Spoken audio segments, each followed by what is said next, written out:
Arsenal 2, Crystal Palace 0. As things stand, Crystal Palace is on the bottom of the league table and Arsenal are on the top of the league table. Welcome to Rokani Media Football. How are you guys and where are you watching us from? I go by the names of Rokani David. Obviously, I'm here with the match reaction. Arsenal 2, Crystal Palace 0 in there for you. But Gabriel Martinelli netting in for Arsenal around the 18th minute of the game from a set piece, and then Bukayo Saka going all out and really trying to cross that ball, and it was an own goal from the newly signed central defender of a side which goes by names of Crystal Palace in there for you. So smash the like button, comment and share. I know Arsenal fans all over the world and are so happy in here to see to it that they're really going to this level of really going in to consume what we call this win, and they are jubilating. Twitter is buzzing, everything is buzzing there for you, but they have every reason to jubilate because what a way to start this season. Last season, when Arsenal was starting its season,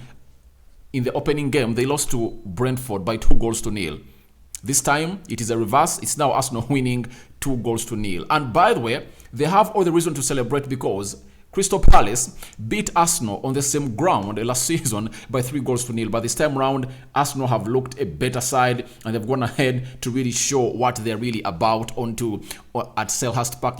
Patrick Vieira silenced by Mikel Arteta. Mikel Arteta coming out and orchestrating exactly what he wanted. A bit of a press. It was not a full press, it was a half press. I think he knew what it meant playing a team which goes by Crystal Palace at the beginning of the game. So at the beginning of the season, he knew that when you go all out to Crystal Palace, you're really going to expose yourself and leave certain lanes unclosed, and Crystal Palace will come in and really hurt you in there for you. But I've liked the way Arsenal have handled the game.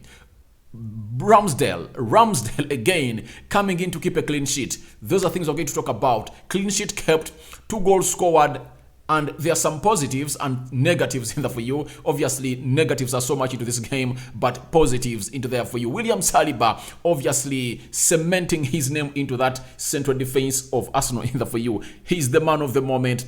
Everyone is talking about him. I see him on TV being interviewed in there for you. And to me, I will tell you that if at all William Saliba is given the man of the match, I won't be surprised because he has really put up a battle. Almost all of the attackers of Crystal Palace that were brought on the field of play were targeting him. 3 players were targeting the Arsenal defense. They knew that Gabriel Magalhaes is really hard to beat. And guess what Patrick Vieira did? He brought in Ayew to target Zinchenko. He brought in Winfred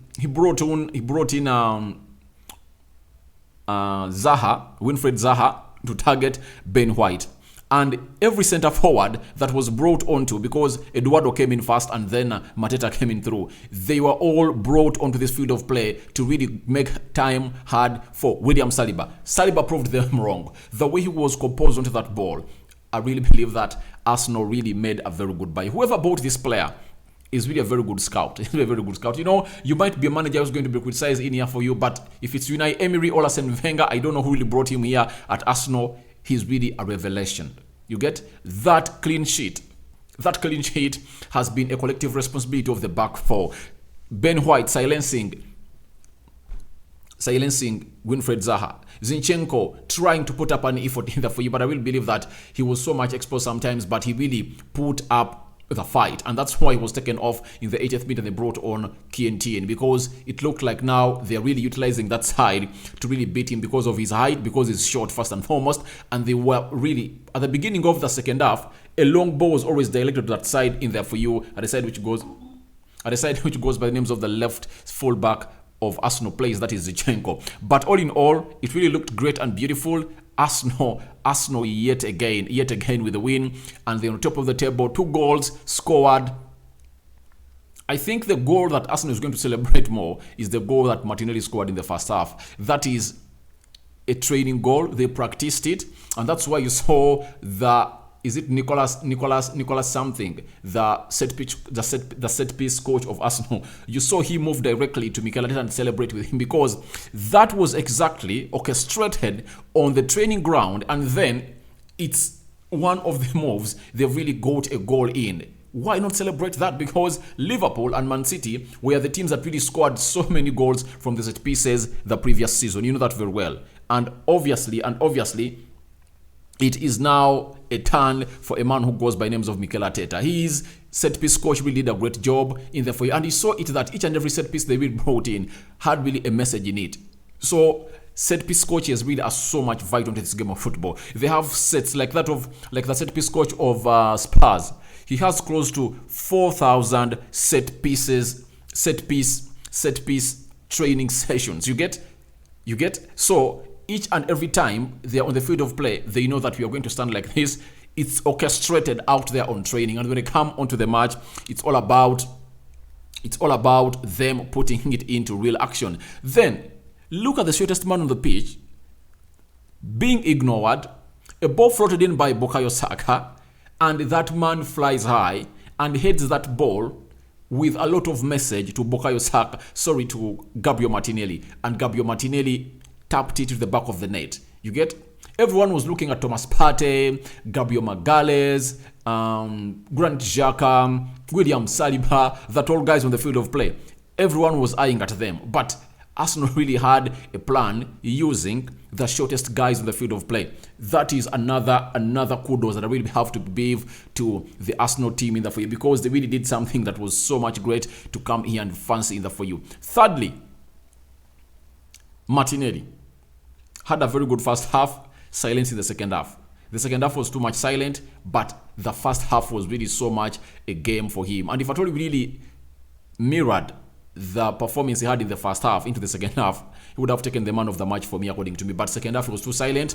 But obviously, him tracking back was the order of the day, because that flank was so much overloaded by Ayew in the for you, and they were targeting him Eze, and Ayew were really targeting this player who goes by names of Zinchenko. But Zinchenko put up the required resistance. You get? Ben White.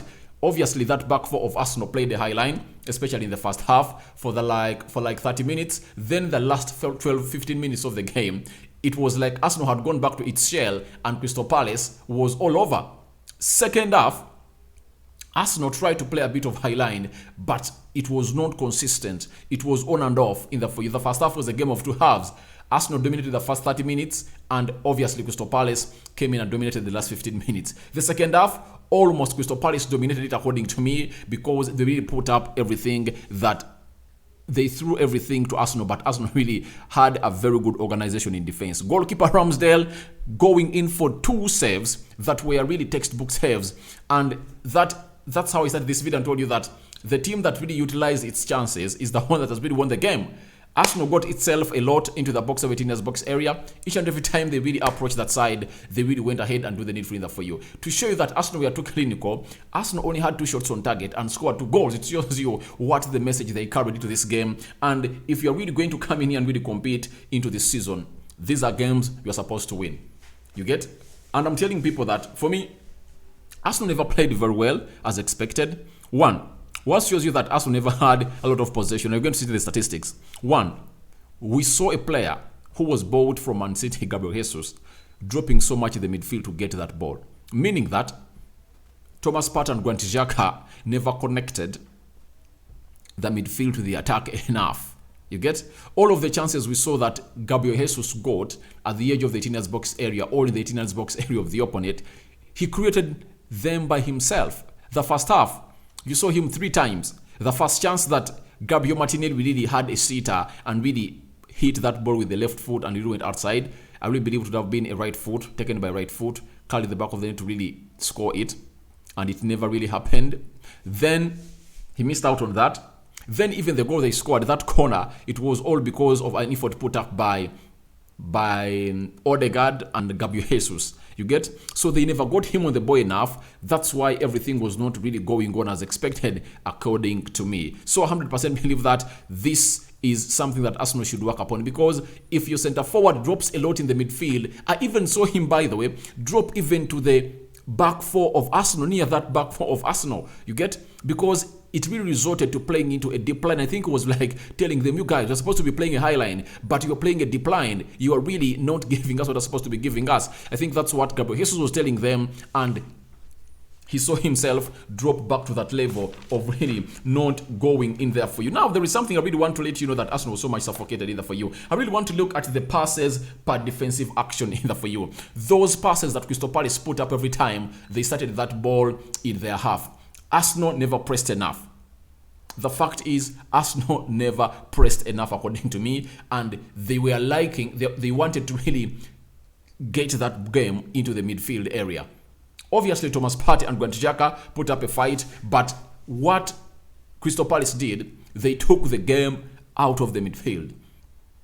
Whenever they got that ball, they really utilized Eze, Jordan Ayew, and Wilfried Zaha. That's what they did. They went wide to the wide areas. They never even operated so much into the half spaces. They operated so much in the wide areas, targeting the fullbacks of Arsenal. That is a man who goes by the names of Zinchenko and Ben White, who are playing on the left and right full back respectively. You get? So they targeted that side. That was in the game plan of Patrick Vieira. That's why you never saw a lot of action of Crystal Palace whenever they had that ball in the midfield. You only saw their numbers compact with the midfield whenever Arsenal got that ball and really was passing in the midfield area to really stop Odegaard, because they know what Odegaard is all about.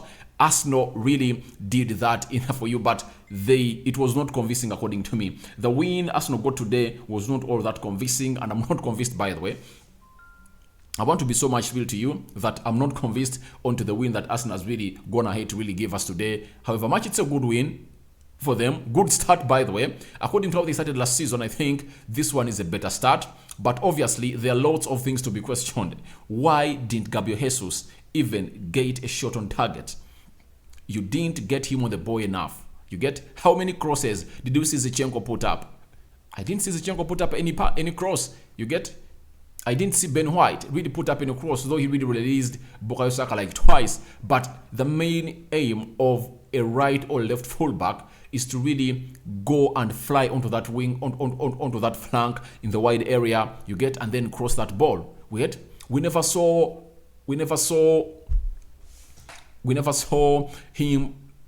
Arsenal creating spaces, you get, in the wide areas. I never saw Martinelli cross so much into the half spaces. So lots of things are supposed to be learned from this game. I know Arsenal have gotten a win, but this win is not so much convincing, according to me. So much convincing. But someone will tell me that, Rokani, you are just not appreciative, because this team that Arsenal has beat Arsenal 3-0. So Mikel Arteta knew how hard it is to beat this team, and obviously it's a London derby and it's a season opener. So that's why he really went in for different tactics that Patrick Vieira never thought about, because the tactics that Arsenal used to really approach this game were simple. Get to them at the beginning of the first half, get an early goal, sit back, get them on the break, and get the lead. Because obviously the second goal that Arsenal scored, it was out of that. They only got that goal after Arsenal really went ahead to sit behind, you get, and got them on the break. That's how the goal came in through. It was not like a proper build-up in there for you. But Crystal Palace had read Arsenal like a book, according to me. They had read all the tactics of Mikel Arteta, and they had them on their sleeve.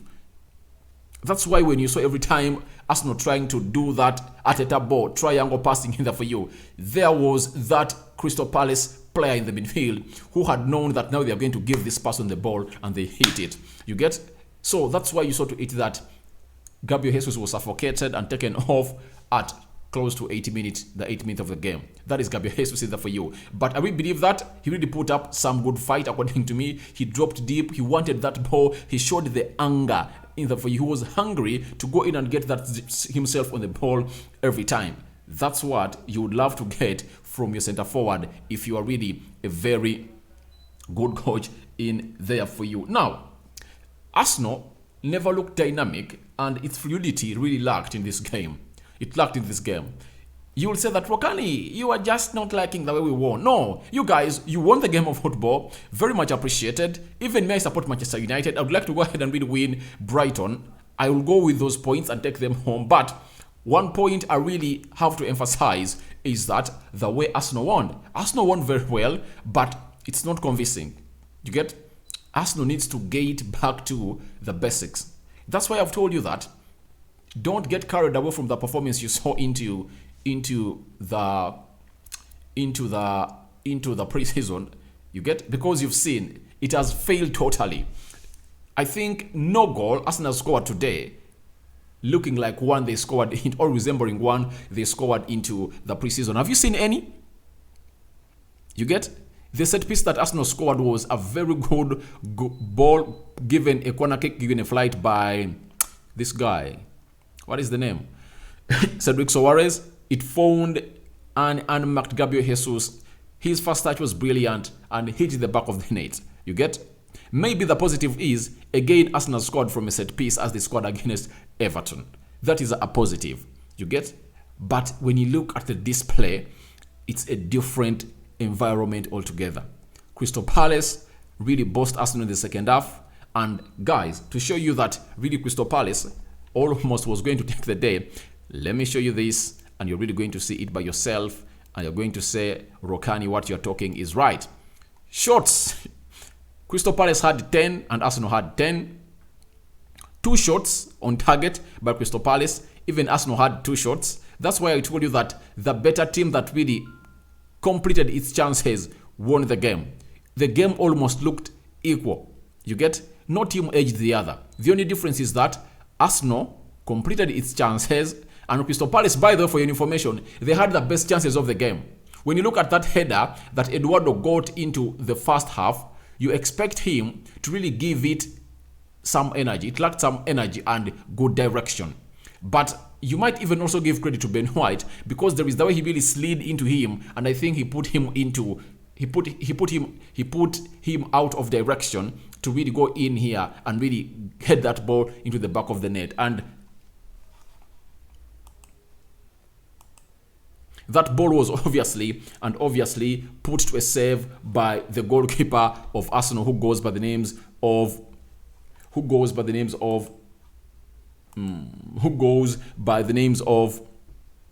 the goalkeeper of Arsenal,